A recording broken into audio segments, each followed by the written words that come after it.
And there's people who have done diets and lost it and regained it and lost it and regained it, who, read my book and find so much comfort in understanding that that is a predictable pattern from dieting, and that it's not that there's something wrong with them. The Rational View is a weekly series hosted by me, Dr. Alan Scott, providing a rational, evidence-based perspective on important societal issues. Produced by Soapbox Media. The world needs evidence-based public policy now more than ever. Making the right decisions should not be partisan politics. Please help spread The Rational View by going to patron.podbean.com/The Rational View. Together, we can make a better future. Hello, and welcome to another episode of The Rational View. I'm your host, Dr. Al Scott. In this episode, I continue my exploration of the science of nutrition and food. I'll be exploring one of the most controversial money-making phenomena in existence: diets. Now, body image is a central problem to a large fraction of the population, and people are willing to spend a ton of money trying to get thin and be more attractive. In this episode, I'm going to interview a leading expert on the science of dieting to cut through the flab and get to the core of this issue. If you like what you're hearing, please press like on your podcast app, share it with your friends, send me a review if you'd like, and join us on our Facebook group at The Rational View. Traci Mann is professor of psychology at the University of Minnesota. She received her PhD in 1995 from Stanford University, spent 10 years on the faculty at UCLA, then moved to the University of Minnesota and started the Health and Eating Lab. She's interested in basic science questions about cognitive mechanisms of self-control and applying social psychology research to promoting healthy behavior, and in busting commonly accepted myths about eating. Her research has been funded by NIH, NASA, and the USDA.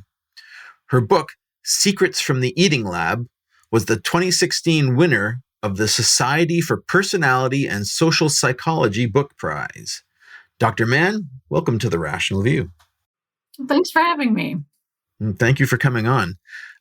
Could you tell us a bit about yourself and how you got interested in health and diet as a focus of your work? Sure. I'm a psychologist, and I went off to grad school to study cognitive psychology, learning and memory, kind of dry, kind of boring topics. At least I ultimately came to believe that.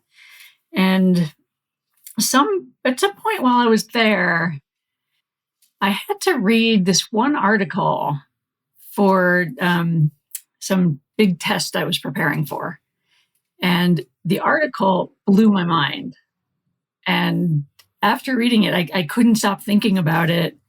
And I ultimately ended up changing the stuff I do research on to work on what that article was talking about. And the article, must have been a good article. Yeah. No, it's great. I reread it recently. Well, not recently. In the last few years, I reread it and couldn't believe how right it was, even though it was written in 1991. It was an article saying basically everything you think you know about dieting is wrong. Yeah. Wow. And I just couldn't get it out of my head. And it's not because I was a dieter. I've really never been a dieter, but my parents were, and I watched them, and I had a strong sense of what they were going through. And what they were going through looked so unpleasant and so miserable. It seemed like it was sucking the joy out of their lives to be on these diets. And then the same thing would happen every time. They would lose all kinds of weight, and then they would gain it back. And that pattern is exactly what science shows is what happens to people when they go on diets. So, here my parents were thinking they were weak and, didn't have the strength of character, the willpower to succeed in the long term at their diet, when actually they're just like everybody else. So that's interesting. So you got into, it was basically just a single article, and then your understanding and having experienced that with your parents that got you interested in this. And then you went to Stanford and UCLA, and now you're at University of Minnesota in the health and eating lab. But I want to ask one question before we get into dieting. What did you do for NASA?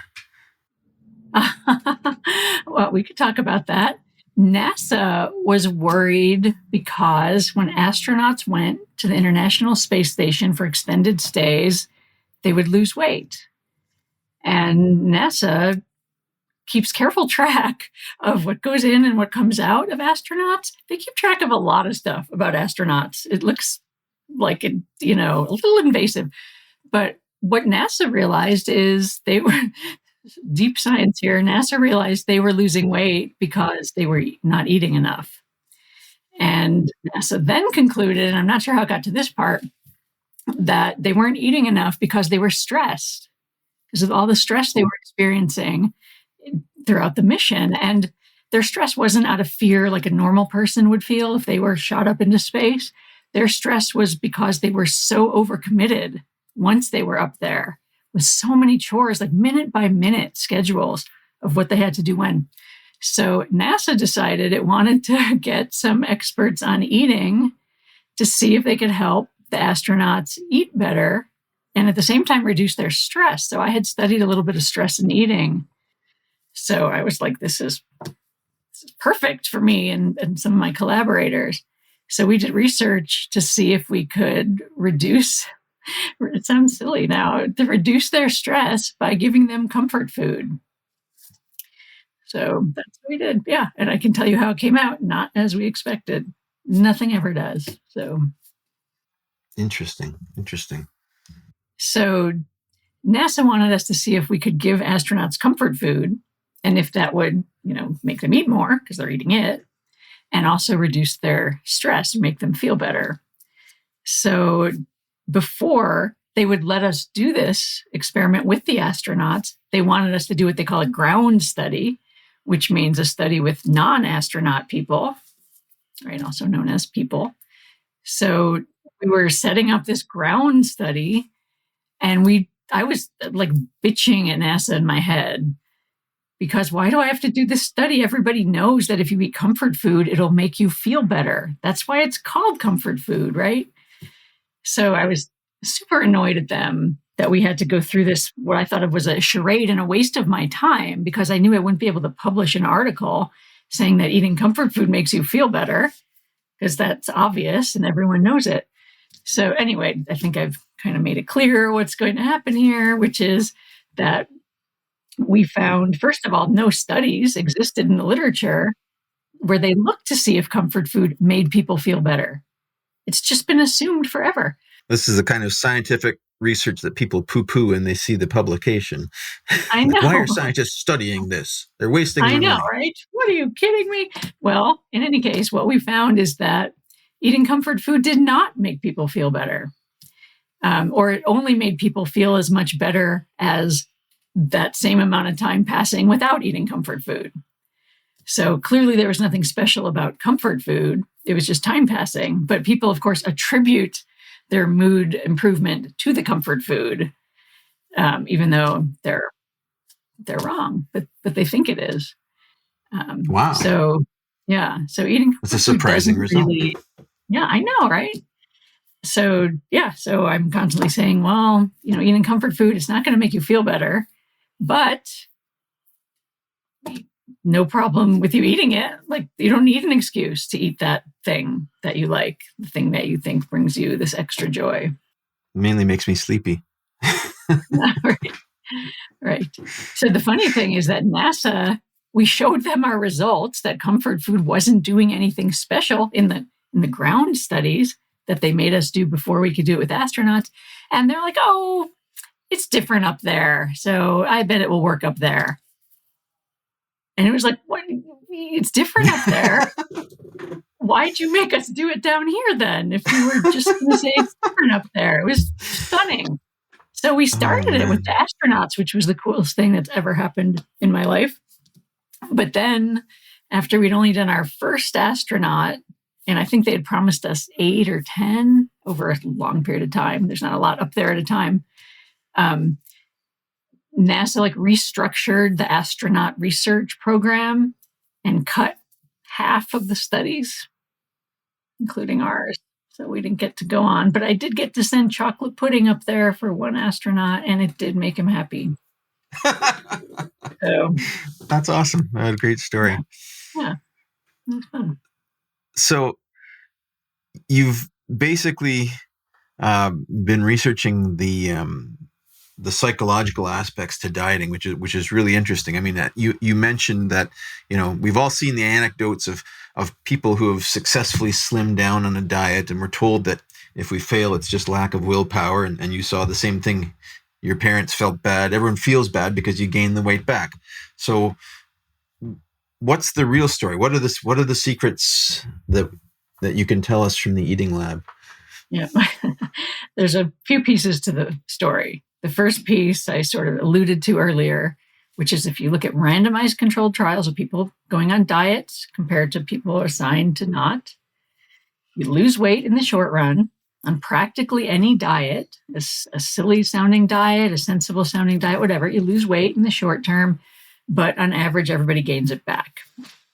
On average, people gain back about all but 2 pounds of what they lost over 2 to 5 years after beginning a diet.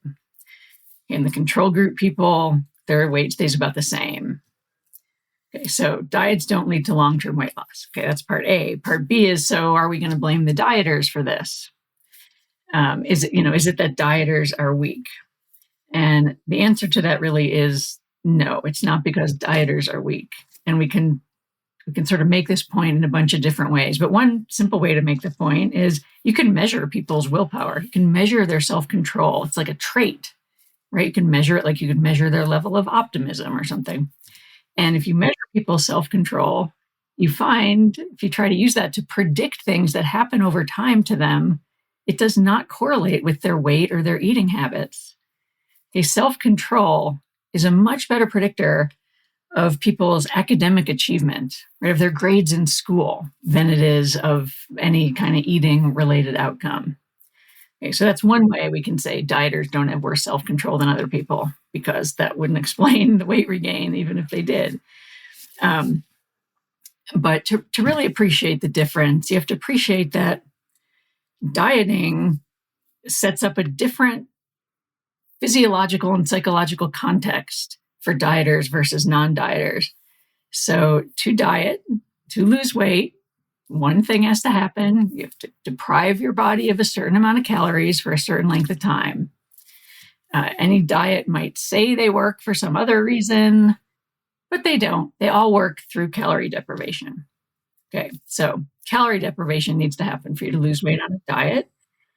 Now, the problem is calorie deprivation causes other things to happen in your body, right? So the obvious one that everybody seems to know about, but still not appreciate fully, I guess, is that calorie deprivation messes up your metabolism, right? So after you've been dieting for a while, after you've deprived yourself of calories, your body notices this and tries to keep you from dying in the famine that it thinks you're in.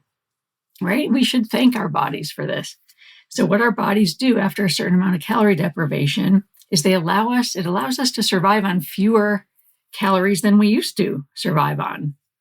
It's amazing. It just becomes more efficient, right? It becomes better at working. It does the same amount of work with fewer calories. The problem for dieters is that means there's more calories left over to store as fat.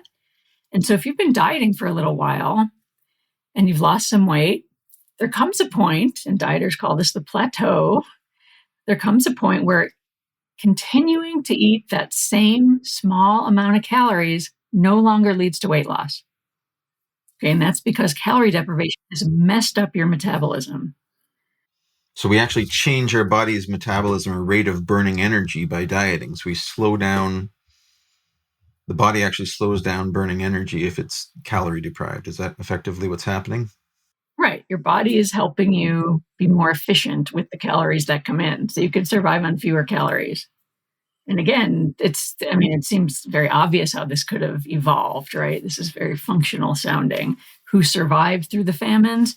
People who didn't need as many calories to survive. So that's just one result of calorie deprivation. Another thing that calorie deprivation does is it messes with our hormone levels. And there's all kinds of hormones that have something to do with eating. In particular, there's hormones that have to do with hunger and with satiety.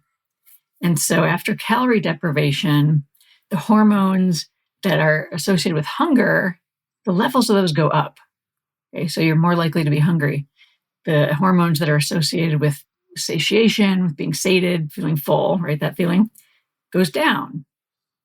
Okay, so you're less likely to feel full, you're more likely to feel hungry. So again, you've been dieting for a while, you've been eating a certain amount of food that somehow wasn't leaving you hungry. Now, after a while, that amount of food is going to leave you hungry. Okay, so that's the second sort of big thing that calorie deprivation does. And then the third big thing, and there's only three, so the third big thing that calorie deprivation does is it messes with your sort of attention, focus, cognition, sort of that sort of set of processes. And in particular, if you've been calorie deprived for a while, you tend to become preoccupied with thoughts of food, right? And we see this, you see this in the famous Keyes study where he starved 36 conscientious objectors for 6 months to look at all the effects of starvation. And they had to keep diaries. And suddenly their diaries were just only about food. And all they wanted to do all day was, this was, 1943, maybe 41, and I think 43. Whenever it was, men were not the most likely to clip recipes from the newspaper in that era. And yet that's what these guys started doing. They started planning to have different careers for the rest of their lives after the study was over. Like they didn't all do this, but they planned this during the starving part. They planned to open a restaurant or work on a farm, all kinds of things that had to do with food. You just become preoccupied with lots of food. Yeah, and you see this too in the journals of explorers who are slowly dying because they're, polar explorers who, often, alas, freeze to death, starve to death while they're freezing to death. They keep journals because that's part of the explorer thing. It's like a thing explorers do. And they start talking all about food as they get hungrier and hungrier, and their attention just can't get off of it. So anyway, there's a long way of saying calorie deprivation makes people preoccupied with thoughts of food. So dieters will sometimes say, if there is food in the room, I will notice it. I will hone in on it. I will not be able to stop thinking about it and looking at it.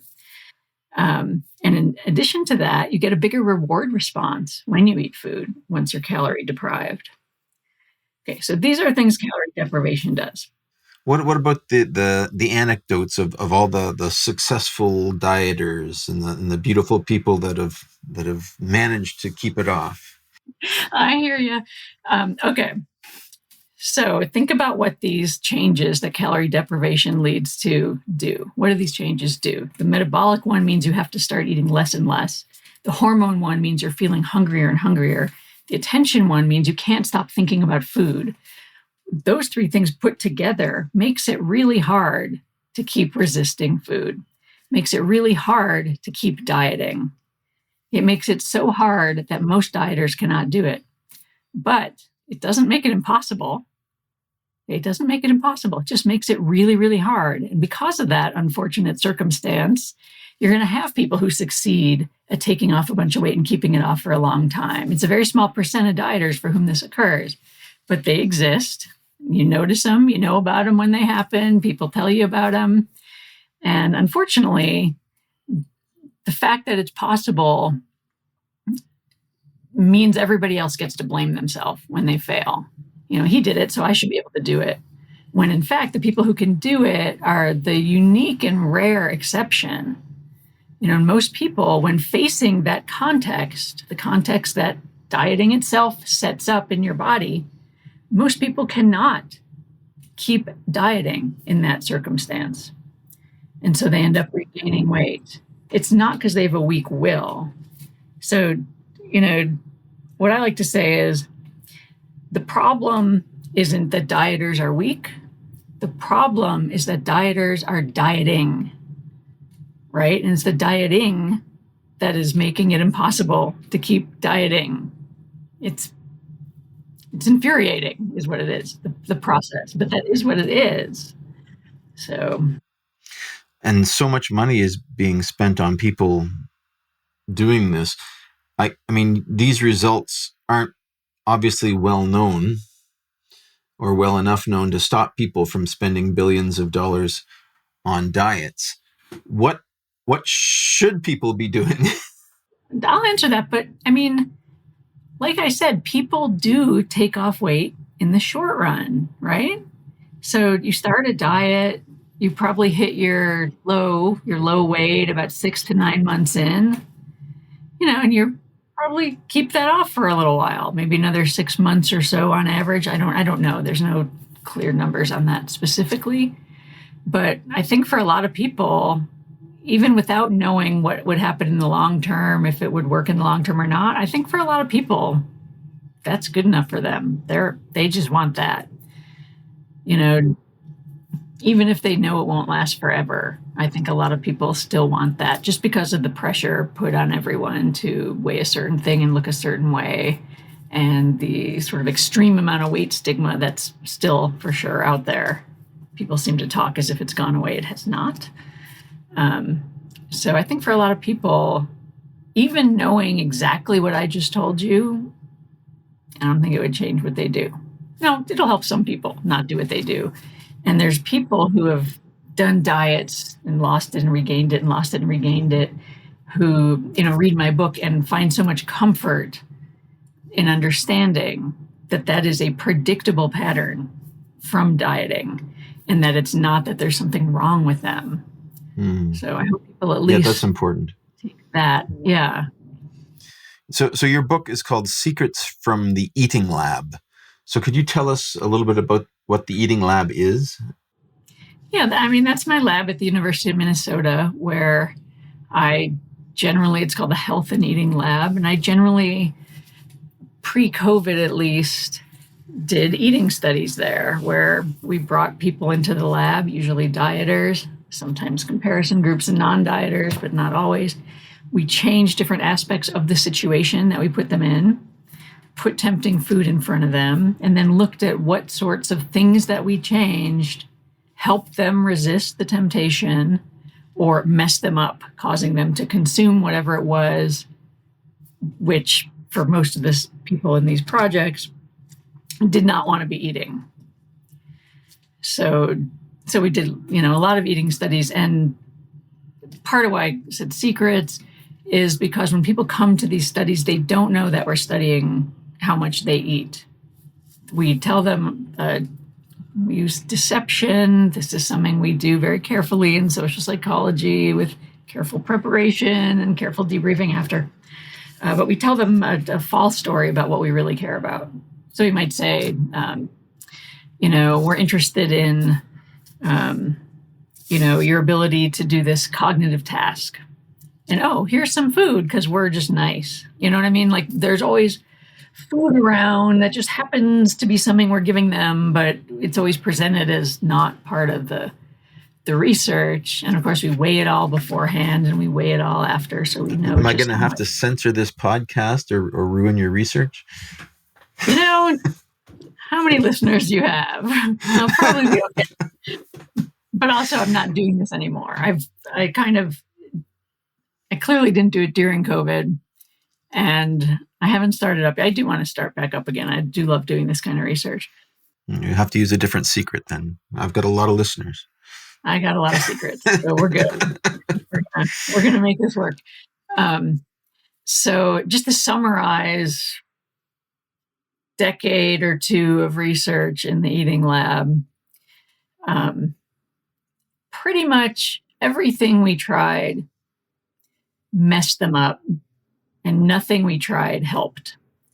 So there's no situational factor we could change that would help a dieter resist a milkshake, for example. But any change we made led them to consume it. So it's really, the bottom line that we took from that, and that I'm taking from that way after it's been done, is that people are terrible at resisting temptations that are right there in front of their face. And no one should, if you're trying not to eat, if you're trying to eat less, smoking, whatever it is, if it's in front of you, you are eventually going to going to fail. If it's there long enough, you're eventually going to fail. It's just too hard. This is interesting. So the people who actually have the best self-control, according to measures of self-control, actually use self-control less than other people. So what that means is their people's good self-control is used to keep them from circumstances where they might need self-control. Okay. So self-control is to not enter into temptation, as it were. Yes, to make sure you're never face to face with whatever tempts you. Realizing that circumstance is very, very difficult to win, right? So the best people with great self-control somehow have internalized that. They know that. And so they hardly ever need self-control. Interesting. That's how it's done. So everyone is susceptible when the temptation is in front of them. It's just human nature that... Pretty much everyone eventually, right? What I often explain to people is that, imagine a circumstance where you are in a meeting and someone brings in a box of donuts. When they walk in with the donuts, you say, "No, thank you." Beautiful, right? You've resisted the donut. Well, no, they put the donuts down on the table and you're in a meeting and they're there for the whole meeting. You're not done resisting the donuts just because you said no thank you when they first walked in. You have to resist the donut every time you look up and notice it again, right? You have to resist it over and over and over. So if if it's in your sight line, maybe in an hour meeting, you're going to notice it 20 times. Let's say you resist it 19 times. Resisting something 19 times out of 20, that's 95%, right? Did I figure that out right? It's 95% perfect self-control. That's A+. Well, 96 would be an A+, but great inflation. We'll round up. Yeah. So you resisted it 19 times. The 20th time, you have a moment of weakness. One of those situational factors that we found that lead dieters to disinhibit happens. One of them is distraction. Get distracted, moment of weakness, take the donut, you eat it. You have nothing to show for your good self-control. You have nothing to show for your 95% self-control level. You're no different than someone who ate the donut on their first look or on their 10th or whatever. Okay, so for eating, lapses in self-control are very costly in that they undo all the success leading up to it. This is very unique circumstance. So remember, the thing that self-control does predict is people's sort of achievement, academic achievement, work achievement. And if you think about those situations, they don't work like eating does. So I think about my kids trying to study and constantly flipping onto another window in their computer and playing games or whatever, I don't want to know, doing something. Suppose they do that and flip over for 5 minutes and then come back to their work.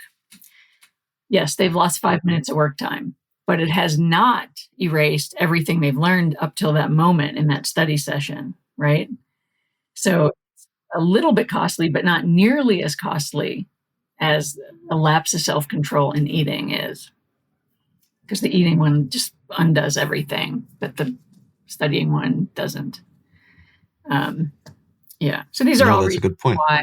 Yep. Sorry. No, that's a good point. So what does anything work? How do you lose weight? So okay. Well, let's talk about what we mean by work. So I don't think work should mean losing weight. I think work should mean getting healthier. And there's this very good news that nobody notices, which is it is so much easier to improve someone's health and have them maintain it than it is to have someone lose weight and maintain that. Okay. Shouldn't that be good news? It's easier to get and stay healthy than it is to get and stay thin. Shouldn't the healthiness be the good thing. It's weird how many people don't think this is good news, but it completely is. So what I focus on isn't how do I help people lose weight.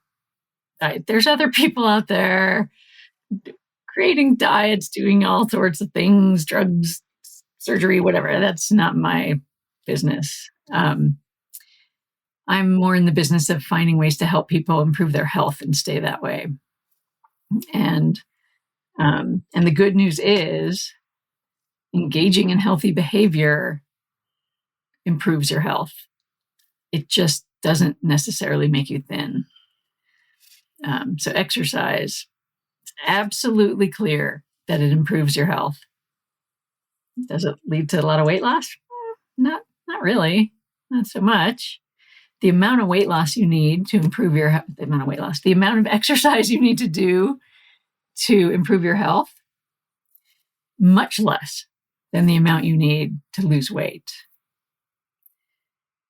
So engaging in healthy behaviors make you healthy. That's why they're called healthy behaviors. They're behaviors that make you healthy. And they do, but people don't notice that unless it makes them thin. And I think it's because what people think is, oh, exercise makes me healthy because it makes me lose weight. And the losing weight is what makes me healthy. But no, exercise makes you healthy because it's exercise, right? Exercising makes you healthy.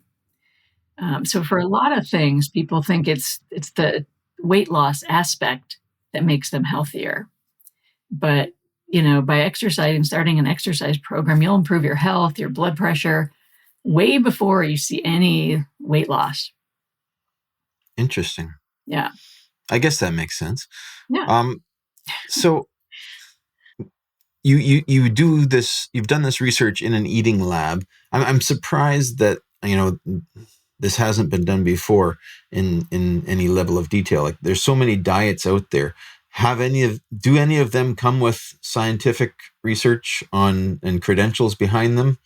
Or, do people come to you and ask, can you test my diet for me and get, prove that it works? Has that ever happened? So I don't do that. There's lots of obesity researchers who run a diet lab, run a diet clinic, create a diet, have patients come in and go on the diet, and they show that the patients lose weight.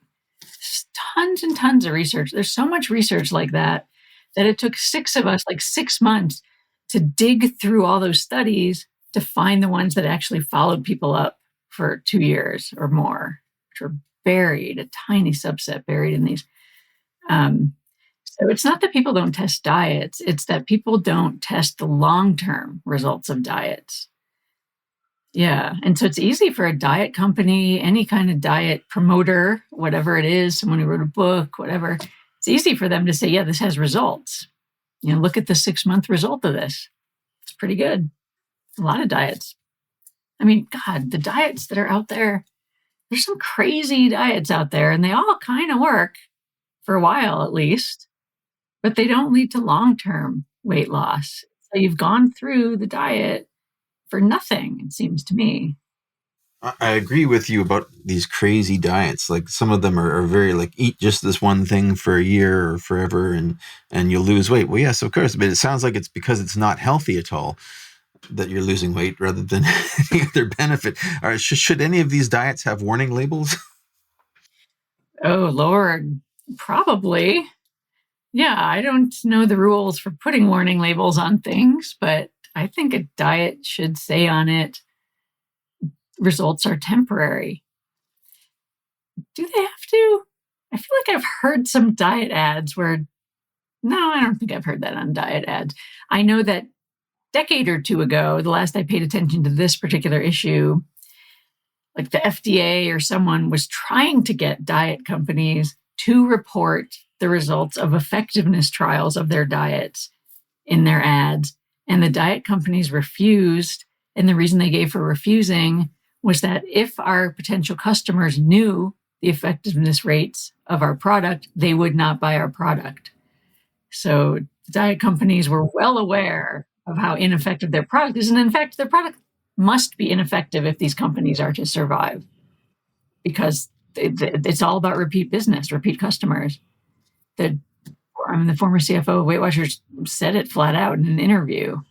The people who lose weight and gain it back, who lose weight on Weight Watchers and gain it back, that's our customer base right there. And they say the average Weight Watcher user does it 4 separate times, meaning they pay to join it 4 separate times.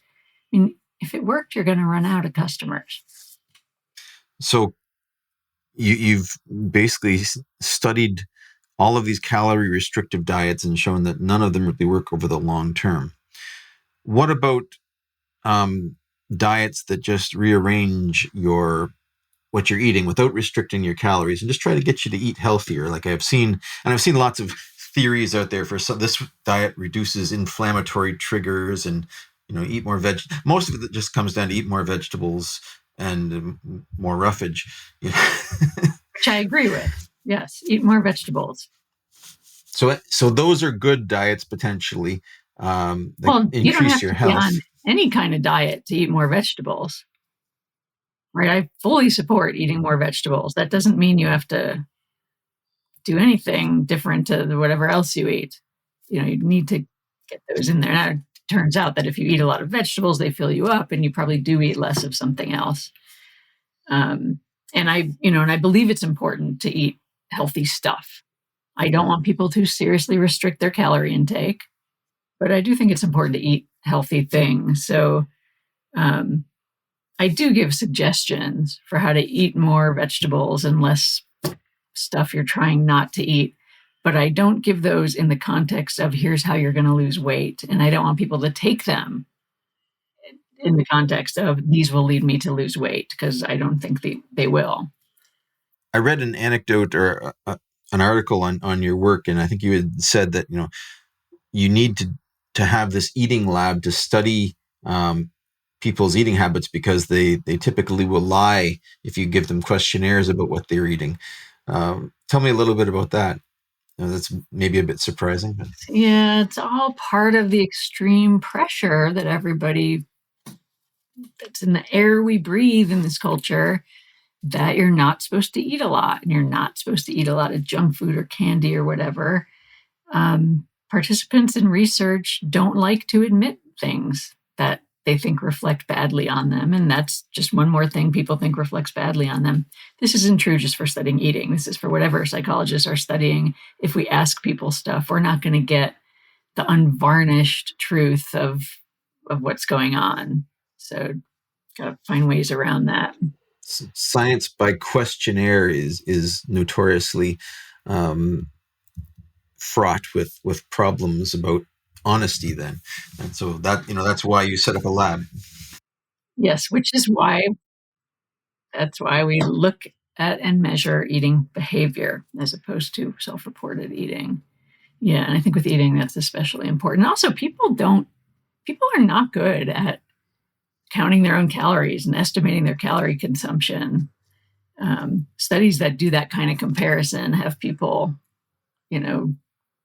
use any kind of app or whatever to say what they're eating and how much. People are not good at figuring that out themselves. What people would estimate would not be what is accurate necessarily. I mean, some people obviously get very good at it, but in general, we all, I think these studies show we're all eating a lot more calories than we realize. And a lot more than we should too. I mean, there really is an obesity epidemic right now, and especially in North American culture. And it's changed over the decades. And I guess what's at the root of it is people are just eating more calories. That's got to be the root of it. Is that true? I think it's just so many things all come together. It's what we call overdetermined. So yeah, more calories are being eaten. What's in those calories? This dates back to the 1980s. That's when obesity rates started to increase in the U.S. So many things were happening around then. The rise of fast food. What else? The corn lobby. Suddenly corn syrups and everything. People became much more sedentary over that time. There's just a lot of changes that were going on. Another thing that happened around that time, so this is sort of a be careful what you wish for situation, but some people attribute part of the increase in obesity to the success of anti-smoking programs. Getting so many people off smoking, which is great and way more important than weight, but a lot of weight gain happens when people quit smoking. So, and that was very widespread. Smoking rates are way lower than they used to be, which is great, a huge success. But that might be playing a part in it. A lot of things are playing a part in it. And, your body tries to defend a certain range of weights, right? I don't know if we talked about this yet. Your weight is partly genetically determined. And the number I've seen in these genetic studies of weight is that's about 70% genetically determined. So people say, well, if that's the case, how could weight be going up and up over these decades? Are genes changing? No, genes are not changing, or at least not that I'm aware of. But if you start stretching that window of that, so your body's trying to defend a certain range of weights, that's a genetically based range for each person. If you start stretching it up and up, your weight's slowly going up, but your weight will eventually, your body will start defending a higher set range. So that set range, it can creep up, but I've never seen evidence for it to creep down. Right. Yeah.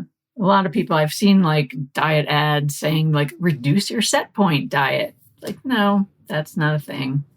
But good idea. Sounds good. Right. If it can creep up, why can't it creep down? Right. So it's not necessarily a brain moderated thing, because if it was just your brain doing this, you would think it could go up or down. There must be something what's the one-way valve in this? Yeah, I don't know. I don't know the mechanisms of that and how your set range would creep, but I know what the studies show, and that it can creep up. It's not that easy to make it creep up. People should generally feel like they can trust their body, and that unless they change their behavior extensively, they're probably going to stay in their set weight range. And when they stop whatever crazy change to their behavior they've made, if their weight goes up, it should generally come back down. So sort of the most famous study of this, they took, I want to say they were prisoners, but I could be wrong. They figured out how many calories people needed to maintain their current weight, fed them 1,000 extra calories per day for 100 days. Okay, and looked at what happened to their weight, and they weren't allowed to exercise. Yes, they were prisoners. Okay, harsh, also not on board doing studies with prisoners. This is a very old study. So in any case, what they saw is that there's a huge range in how much weight these guys gained, even though they were all given the same amount of extra calories. Some of them only gained, I think, 8 pounds on average. And I think it went up to 30. And then by a few months later, they were all back in their normal range. Okay, so it's not that easy to, bring about a giant weight gain. And whatever brought it about, you should be able to undo it if you stop doing that, generally. Well, that's good news for me on my Christmas binge. Yeah, a little Christmas stuff, that'll be gone in a couple months. Yeah. Whether or not you go on that January diet. This has been very interesting. I've learned quite a bit. So is there anything, like if you had one thing that you could do to change people's behavior or to impact, people's healthy habits, what would it be? Whoa. Wait, is this like wave a wand thing? Or is this like the Yeah. You could wave a wand. Ooh, wave a wand. Ooh, now we've unconstrained the realm of possibility. I think all the kinds of healthy changes that I think are important would be much easier for people to do if they weren't breathing the air of extreme pressures for thin bodies and weight stigma. So if I'm going to wave my wand, I'm going to make weight stigma go away. And so this is two things. I'm calling it one thing. I'm going to make the weight stigma go away, and I'm going to take away that extreme thin ideal. And once we do that, I think people would be fine focusing on eating and exercising for health rather than for weight loss. Yeah, there's definitely pressure to conform to an ideal. And it does a lot of damage. Yeah, that's very interesting. So thank you so much for coming on the show. I really appreciate you coming to chat with us and teaching us about the secrets of eating well and dieting or not dieting. And for coming on the show, I'll send you a Rational View t-shirt. Oh, really? Awesome. You can wear around the eating lab. I'll wear it. I will. All right. Thanks so much for coming on. You're welcome. Thank you. Bye-bye. Bye. If you'd like to follow up with more in-depth discussions, please come find us on Facebook at The Rational View and join our discussion group. If you like what you're hearing, please consider visiting my Patreon page at patron.podbean.com/therationalview. Thanks for listening.